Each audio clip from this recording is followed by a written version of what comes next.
Thank you, ma'am. I stand here on behalf of the NCPA to speak on the supplementary demands for grants. I do understand that this entire budget has come during exceptionally challenging times. And globally, the pandemic has really put every country, every state, every human being and family under absolutely unnatural pressures. So during these challenging times, and I like to thank an issue this morning raised by Nitin Gadkari ji. He was very complimentary to the government of Maharashtra and especially the finance minister of Maharashtra for giving a very good budget during these challenging times. And we are looking to work closer with this government because cooperative federalism and supporting each other during these challenging times is really the need of the hour. So I would like to just highlight a few points which government of Maharashtra and the state central government, I think we could work together to deliver superior results to people of the country who are really suffering in these challenging times. I would like to go back to a couple of points just to highlight them and reiterate them, which Professor Roy spoke in his speech. I think he talked about fiscal deficit and he talked about monetizing land. We are not against monetizing. Somebody else from the other side immediately corrected and said, "आपके time में हुआ था, ज़रूर हमारे time में हुआ था." It was a very progressive policy that we had done of restructuring and trying out PPP models which would work. But I think the concern that he was raising was that this time is an extra aggressive effort to monetize, especially in departments which is railways, telecom, road, power, youth, civil aviation, petroleum, shipping and ports. And if the Honorable Minister would kindly clarify, is even LIC. Now, I understand that a certain amount of disinvestment is need of the hour when we are all in the global game. But aggressively, from what we read in the newspapers, is why is this government in such a big hurry for 8 mantralayas, 8 ministries, which are all lucrative businesses for the government and LIC. So if you could kindly clarify this question. Sir, अंत में बोले, Madam? I just want to clarify that the LIC is not privatization, ma'am.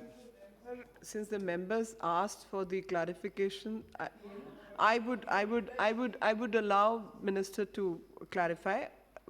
If the clarification was better for us. yeah. मैंने सिर्फ इतना ही कहना है कि LIC की कोई प्राइवेटाइजेशन नहीं हो रही, उसका केवल पब्लिक इशू आने की बात हो रही है। IPO दोनों में बहुत अंतर है। IPO Still, the government shares would be diluted with the IPO. So it's still, you are not selling it completely, but net comes back to the same thing. But that's how money is raised. Yeah, but that could be a rule, but we have serious concerns about it. That's all we are trying to flag. The other point which he made, I think, which the Honorable Finance Minister also clarified, is about the money given to the poor. I think the point which Professor Roy was trying to make is compared to America, the amount of investment made in these accounts which was started during the UPA. You were also a part of this house that time when Chidambaram ji talked about every household and every human citizen of India must have an account. Was started at that time. Anyway, governance is something which is continuity. So it's not about you did it, we did it. We started it, we continued it. So we are very flattered that you took few of our policies ahead. We are very happy about it. But the point I think he was trying to make is 6,000 rupees is not good enough. And you gave 500 rupees 3 times. So it's 1,500 rupees, which is really not enough. So I think the point he was trying to drive was it was chicken feed. I think we need a lot more money to be invested in the system for the economy to boom, otherwise it's not going to take off. The other point he made was about petrol and diesel. I won't go, he's already spoken, but I would like to make a small intervention about LPG, which is very, very important. And I'm so glad there's a lady sitting at the helm of affairs, so she will probably understand this much faster than any other man. I don't want to get into the gender trap, but we do balance our homes. I still remember the Honorable Prime Minister had come for a Ujjwala Yojana program to Maharashtra. It was a very big program. We were also excited about it. And if अच्छे को तो अच्छा बोलना ही चाहिए. So if he was doing it with the right intention, he had given 8 crore Ujjwala Yojana connection. That connection was given in Maharashtra. And this story was done by Mr. Krishna Kende. I would like to bring him because he did this story very effectively. And he said there was a lady called Aisha Sheikh who lives in Ajanta. She got that thing. And she said that cylinder तो पहली बार मिल गया, लेकिन अभी भाव 800 रुपया है. जो जिस घर में वो रहती है उसका भाड़ा 600 रुपया है. और सिलेंडर का भाव 800 रुपया है। तो अभी सिलेंडर घर में रहे कि खाना खा के पकाए, क्या करे? So I think you need to clarify this stand. And there's another lady, Mandabai from Paitan. I'm purposely giving the names so they are not hypothetical. This is Ujjwala scheme. Sir, cabinet ministers heckle करे तो अभी क्या कुछ बचा ही नहीं फिर parliamentary democracy में. So this Mandabai from Paitan and Aisha Sheikh from Ajanta, these were given certificates in the Ujjwala Yojana by the government. So I think I would like to ask this clarification of this government, and the Honorable Finance Minister in one of his, I think, replies last week said that states must help and states and the center government should work together in reducing petrol and diesel prices. The problem is GST money has not come. So states don't have money for their social sector programs.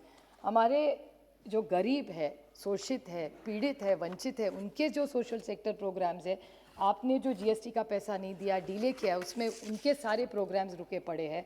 ये जो digital divide हो रहा है आज बच्चों की pandemic के कारण, उसमें हमारे पैसे नहीं जा पा रहे। और ऊपर से अगर हम और भी पेट्रोल और डीजल में भी जो 10 पैसे हमको मिल रहे हैं सरकार को किसी, वो भी अगर दे दे तो खाने का ही मुश्किल हो जाएगा स्टेट्स को। So I think this government needs to be a little more empathetic and really see the numbers before they ask us to make such intervention. So I make a humble request with the Honorable Minister to help us with this GST relief. Then there's a very interesting speech which Honorable Leader from the BJP made. His name is Tapir Goa, right? I could be pronouncing Tapir Gao. He made some very interesting suggestions. He talked about vaccination and he said the Prime Minister created the vaccine and Atmanirbhar Bharat.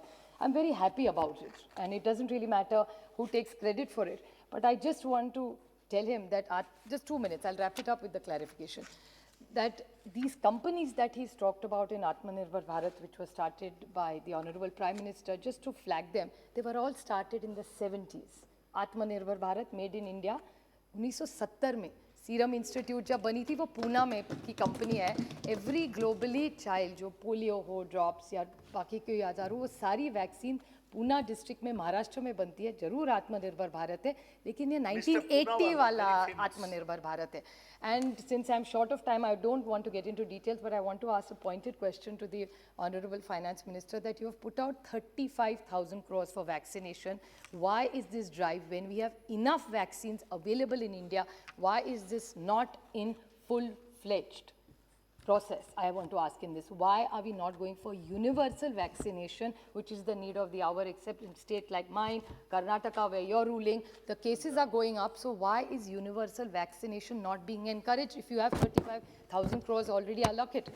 Then he talked about defense. The same member was talking about defense. I just want to flag it very quickly because I'm short of time, that in defense, please get it on record, that the monies for the Air Force and the Navy, the budget has gone down. It has not gone up. Then he talked about, Bharat talked about Narega. I think the Honorable Finance Minister has already made a statement that government may increase Narega spending if it arises, which is a statement. I would like to ask a pointed question that why have you not got it in the supplementary of demands when Narega is under this kind of pressure? So the demand is there. Why is this government not being proactive? Just the last point, that the budget's big worry is the food subsidy. We appreciate the interventions done by the government when the challenging times. There were 3 departments who worked exceptionally well with us. One was railways, the food subsidy, as well as external affairs. We are very grateful for the work they have done for us in feeding the poor. But the food subsidy, I think there's no clarity in this budget vis-a-vis FCI. Because FCI will have to resort to further borrowing from NSSF, possibly to the tune of 150 crores. You see what is happening in Punjab and Haryana. There is so much unrest in this. And if there is no clarity on FCI, I would request the Honorable Minister to do this and find a solution for cooperative federalism. There are a couple of more points, but I think since we're short of time, I appreciate you giving to time.